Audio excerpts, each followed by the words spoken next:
دیگر امتیازات، دیگر فضیلتیں حاصل ہیں، وہاں ایک فضیلت یہ بھی حاصل ہے کہ ہم اس بات پر نازاں ہیں کہ ہمارے مکتب، ہمارے مذہب کی بنیاد رکھنے والے خود رسول خدا ہیں۔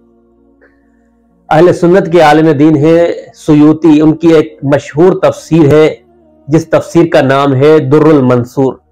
اس تفسیر میں اہل سنت کے عالم دین نے جابر ابن عبداللہ انصاری سے رسول خدا کی اس حدیث کو نقل فرمایا، جہاں آپ حضرت نے اپنے اصحاب سے خطاب کرتے ہوئے، علی مولا بھی وہاں موجود تھے، فرمایا کہ ان ھذا وشیعتہ ھم الفائزون یوم القیامہ۔ اے صحابیوں، یقیناً علی اور اس کے شیعہ قیامت کے دن نجات پانے والوں میں سے ہیں، فائزین میں سے ہیں۔ یہ کون بنیاد رکھ رہا ہے؟ خود رسول خدا مکتب تشیع کی بنیاد رکھ رہے ہیں۔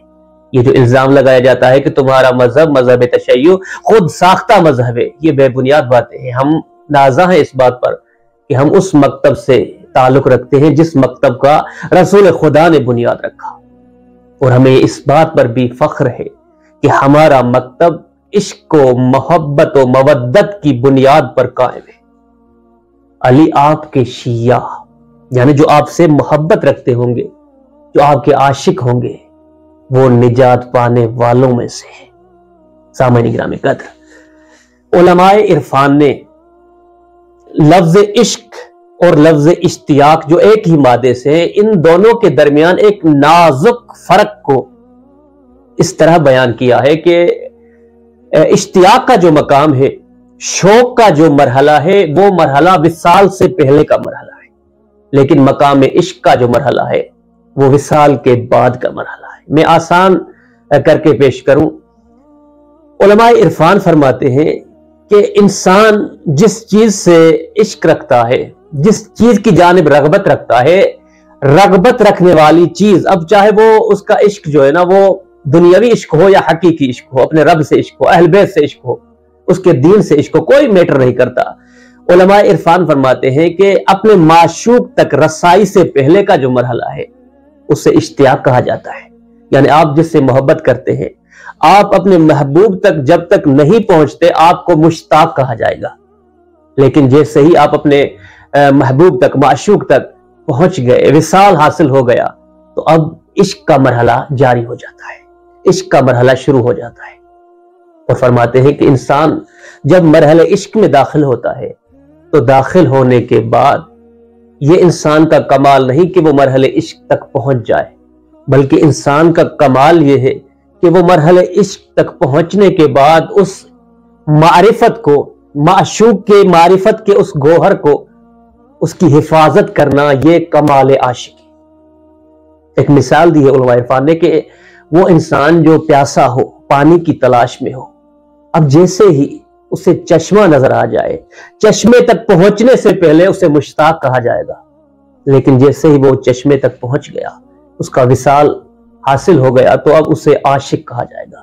اب وہ انسان مرحلہ عشق میں داخل ہو چکا ہے۔ لیکن بات یہاں تک ختم نہیں ہوتی، مرحلہ عشق میں داخل ہونا کمال نہیں ہے، لیکن کمال یہ ہے کہ انسان مرحلہ عشق میں داخل ہونے کے بعد اس گوہر کو، معرفت کی اس گوہر کو تا دم مرگ اس کی حفاظت کرے۔ یعنی معشوق تک پہنچنا کمال نہیں، معشوق تک پہنچنے کے بعد کوئی ایسا کام اس سے صادر نہ ہو، کوئی ایسی حرکت اس سے رونما نہ ہو کہ اسے معشوق سے دور ہونا پڑے، اسے اپنے محبوب سے، محبوب حقیقی سے اسے جدائی کا سامنا کرنا پڑے۔ یہ کمال عاشق ہے۔ تاریخ میں بہت سے ایسے افراد ملیں گے جو مرحلہ عشق میں داخل ہو چکے تھے، دور نہیں جاتے۔ خود آپ کو سن کر حیرت ہوگی کہ عبد الرحمن ابن ملجم یمن کا رہنے والا تھا۔ مولا علی نے یمن کے گورنر کو خط لکھا تھا کہ یمن میں سے وہ افراد جو با تقوی ہوں، دیندار ہوں، نہایت مخلص ہوں، ان افراد میں سے 40 افراد کو منتخب کرو، انہیں چن کر ان میں سے پھر ان 40 افراد میں سے پھر 10 کو چنو اور 10 کو میرے جانب بھیجو۔ ان 40 افراد میں ابن ملجم بھی تھا۔ کہ جب 10 افراد ان 40 میں سے منتخب کیے گئے، وہاں بھی ابن ملجم سر فہرست تھا، یعنی تقوی کے اس مقام پر، دینداری کے اس مقام پر تھا کہ پورے یمن میں جو 40 افراد منتخب کیے جاتے ہیں ان میں سے یہ ابن ملجم بھی شامل ہوتا ہے۔ پھر 10 میں شامل ہوتا ہے، پھر وہ ایک شخص۔ اللہ اکبر! یعنی انسان کہاں سے کہاں پہنچ سکتا ہے، انسان سوچ بھی نہیں سکتا۔ اور جب ابن ملجم امام علی کے، مولا علی کے پہلی مرتبہ سامنے آتا ہے بیعت کرنے کے لیے، تو دیکھتے ہی مولا نے کہا کہ تو میرا قاتل ہے۔ یہ وہ شخص ہے جو مولا علی کا عاشق تھا، یعنی کسی دور میں علی سے محبت کرتا تھا، بار بار اس نے اظہار کیا، علی کے مناقب علی کے سامنے پڑھے، 3 مرتبہ علی کے ہاتھ پر بیعت کرتا ہے۔ لیکن جب علی نے کہا نا تو میرا قاتل ہوگا، تو وہی ابن ملجم اپنی تلوار علی کے سامنے رکھ دیتا ہے کہ علی، اگر میں آپ کا قاتل ہوں، اگر اس عظیم گناہ سے میں اپنے دامن کو آلودہ کرنے والا ہوں، اپنی آخرت کو برباد کرنے والا ہوں، تو یہ میری تلوار لیں اور مجھے قتل کر دیں، اس سے پہلے کہ میں اس عظیم گناہ میں مبتلا ہو جاؤں، آپ مجھے قتل کر دیں۔ علی سرکار فرماتے ہیں وہ گناہ جو ابھی تم نے کیا ہی نہیں، اس کی گناہ کرنے سے پہلے میں سزا کیسے دے دوں؟ پھر کیا ہوا؟ مقام عشق تک پہنچنا کمال نہیں سمجھ، عشق کے اس گوہر کی حفاظت کرنا عاشق کا کمال ہے۔ شمر کون تھا؟ تاریخ پڑھ کر دیکھ لیجئے، یہ شمر وہی ہے جو صفین میں مولا علی کے لشکر میں شامل تھا، مولا علی کی حمایت میں دشمن سے، حاکم شام کی فوج سے جنگ کرنے والا تھا۔ جنگ صفین میں یہی شمر زخمی ہو جاتا ہے۔ میں آپ سے پوچھنا چاہتا ہوں ایک نہایت ہی چھوٹا سوال کہ جنگ صفین میں علی کے دفاع میں لڑتے لڑتے شمر زخمی ہو گیا تھا، اگر یہی شمر صفین میں بجائے اس کے کہ زخمی ہو قتل کر دیا جاتا تو آج شمر کا نام شہداء میں شمار ہوتا۔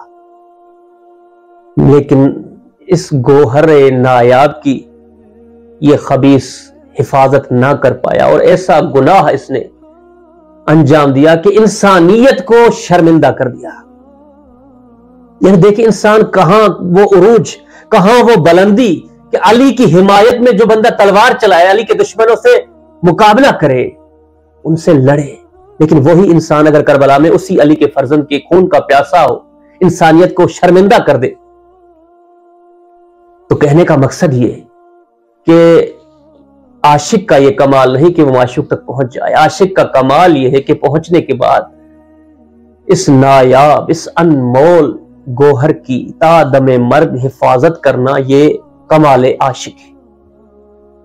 سامعین محترم، جب امام حسین علیہ السلام نے قیام فرمایا تھا تو دوران قیام، ابتدائے قیام، بہت سے لوگ امام حسین کے لشکر میں شامل ہو گئے تھے، بہت سے لوگ مقام عشق میں، وادی عشق میں داخل ہو چکے تھے، لیکن جیسے ہی دیکھا کہ یہ امتحان کا قیام ہے، یہاں پر جان کا، اپنے مال کا، اپنا سب کچھ قربان کرنے کا مرحلہ ہے، تو پیچھے ہٹ گئے، حفاظت نہ کر پائے اس گوہر کی، اور وہی خالص افراد بچے جو حقیقی عاشق تھے امام حسین کے، کہ جن کے لیے صادق آل محمد نے فرمایا کہ جب ان کے جسموں پر تلواریں دشمن کی پڑ رہی تھی، زخم لگ رہے تھے، خون ٹپک رہا تھا، تب بھی انہیں محسوس ہی نہیں ہو رہا تھا، انہیں اذیت و آزار کا احساس ہی نہیں ہو رہا تھا۔ یعنی امام حسین کے ایسے 72 باوفا اصحاب کے خون کا، زخموں کا ان کے جسموں پر اثر نہیں، کیونکہ وہ امام حسین کے عاشق تھے، ان کی نگاہیں اپنے محبوب پر تھی، اپنے معشوق حقیقی کی پر تھی، وہ صرف امام حسین کی رضایت چاہتے تھے، خوشنودی چاہتے تھے، اور وہ سعد جب زخموں سے چور ہو کر، جب تیروں سے زخمی ہو کر زمین پر آتا ہے اور امام حسین سرہانے آتے ہیں، آ کر احوال پرسی کرتے ہیں، تو پتہ ہے پہلا جملہ شہادت سے پہلے سعید کی زبان سے جو پہلا جملہ نکلا وہ کون سا تھا؟ اب وفیتو یا ابن رسول اللہ، اے فرزند رسول، کیا میں نے وفا کی؟ اللہ اکبر! اسے کہا جاتا ہے حقیقی عاشق، اسے کہا جاتا ہے کامیاب عاشق۔ تو میں کہیں یہ رہا تھا سامعین کہ دیکھیے یہ 2-4 میں نے جو ہے نا منفی پہلو آپ کو دکھایا، اب مثبت پہلوؤں کی طرف جائیں۔ حضرت سلمان فارسی رحمت اللہ علیہ اسلام سے پہلے دوسرے دین پر تھے، لیکن حق اور حقیقت کے عاشق تھے۔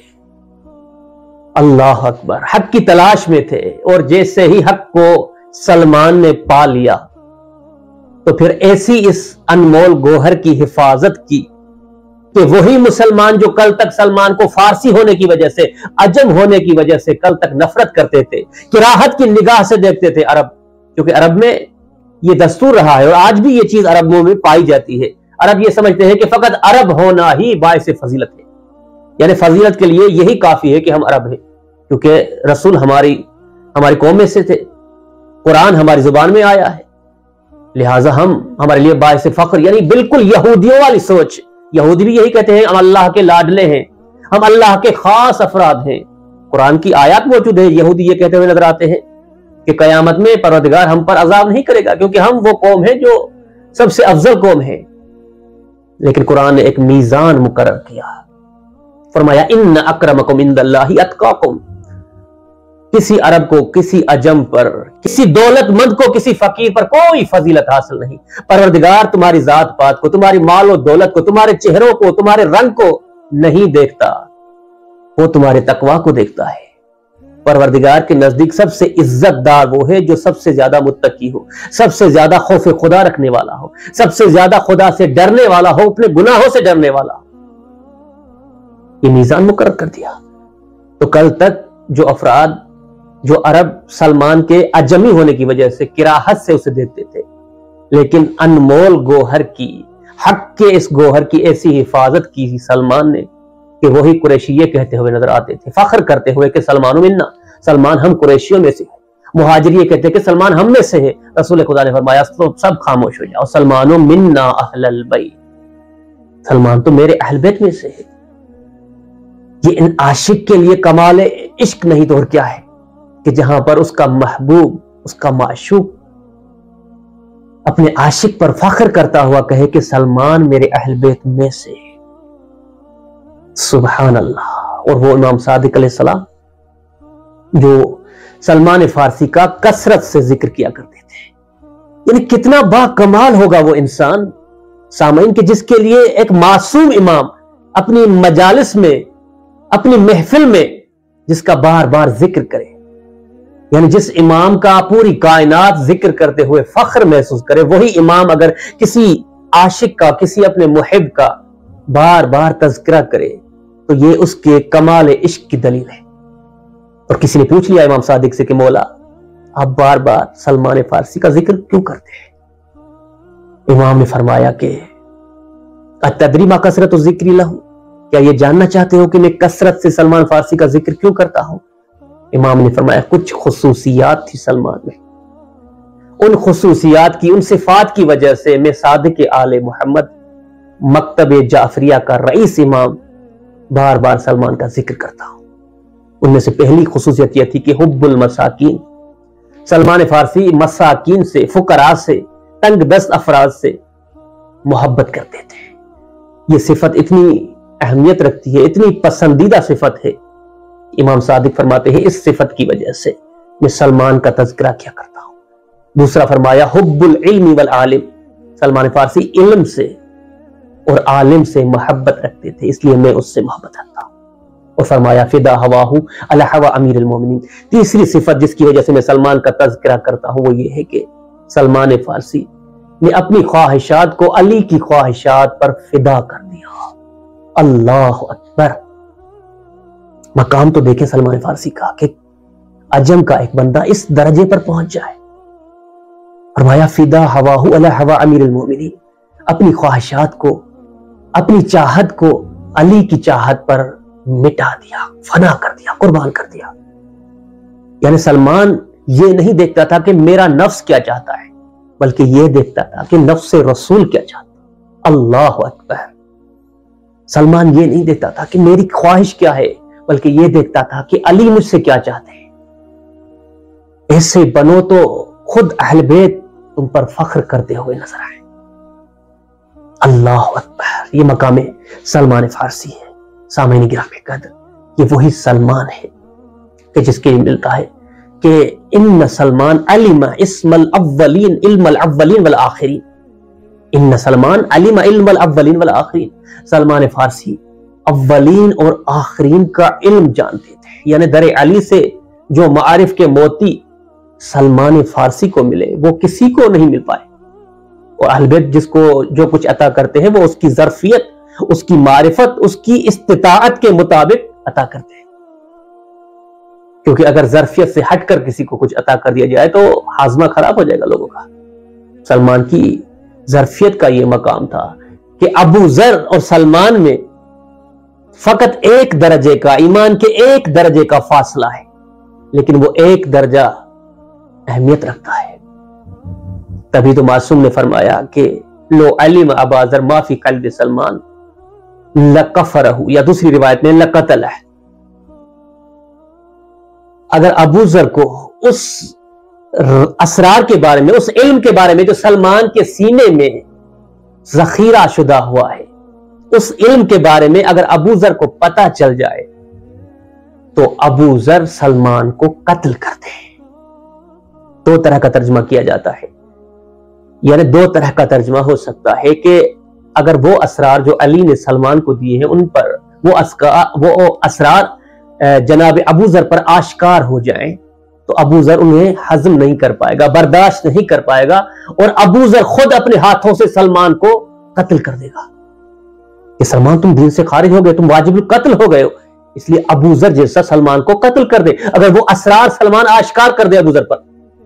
دوسرا ترجمہ یہ کیا جاتا ہے کہ اگر وہ علی کے اسرار، وہ رموز، وہ حقائق جو علی نے سلمان کے سینے میں منتقل کیے، اگر سلمان ابو ذر پر وہ اسرار آشکار کر دے تو ابو ذر سے برداشت نہیں ہوگا، ان اسرار کو سنبھال نہیں پائے گا، وہ اسرار کھول دے گا لوگوں کے سامنے، آشکار کر دے گا، اور وہی اسرار خود ابو ذر کے قتل کا باعث بن جائیں گے۔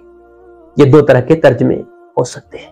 سامعین گرامی کہتے تو آپ اندازہ لگائیں، فقط ایک درجے کا فاصلہ ہے ابو ذر اور سلمان، ایمان کے ایک درجے کا۔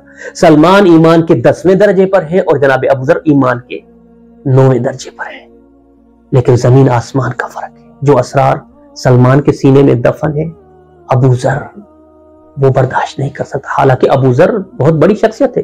پیغمبر اکرم نے فرمایا ما ازلت الخضراء ولا اقلت الغبراء ذا لہجۃ اصدق من ابی ذر، سورج نے ابو ذر سے زیادہ، آسمان نے ابو ذر سے زیادہ سچے انسان پر سایہ ہی نہیں کیا، یعنی روح زمین پر سب سے صادق و امین شخص جس کو صداقت کا سرٹیفکیٹ خود رسول خدا سے ملا ہو وہ ابو ذر ہے، لیکن مقام ہے، منزلت ہے، ظرفیت ہے۔ مثلا 1 لیٹر کا ظرف ہو، اگر اس 1 لیٹر کے ظرف میں 2 لیٹر دودھ ڈالا جائے، پانی ڈالا جائے تو باقی پانی ضائع ہو جائے گا۔ بالکل اسی طرح ظرفیت تقاضا کرتی ہے کہ ظرفیت کے مطابق عطا ہو۔ اہل بیت ظرفیت دیکھ کر اپنے در سے نوازا کرتے ہیں، تو جو ظرفیت جناب سلمان میں تھی وہ ابو ذر میں نہیں تھی، اس لیے یہ فرمایا گیا کہ ابو ذر اگر جان لے ان اسرار کو تو ابو ذر سلمان کو بے دین سمجھے گا۔ وہی سلمان فارسی ہے، علی کے اسرار سے اپنے سینے کو آشکار، اور سامعین گرامی قدر یہ وہی سلمان فارسی ہے جو ایک دن مولا علی کی موجودگی میں اصحاب کے سامنے، افراد کے سامنے یہ اعلان کرتے ہوئے نظر آ رہے تھے کہ لولا ان تقول الناس وشوقاہ رحم اللہ علی قاتل سلمان لقلت فیک مقالا تشمئز منہ النفوس لانک حجۃ اللہ التي به تاب علی آدم وبک انجا یوسف من الجب وانت قصۃ ایوب وسبب تغیر نعمت اللہ علیہ۔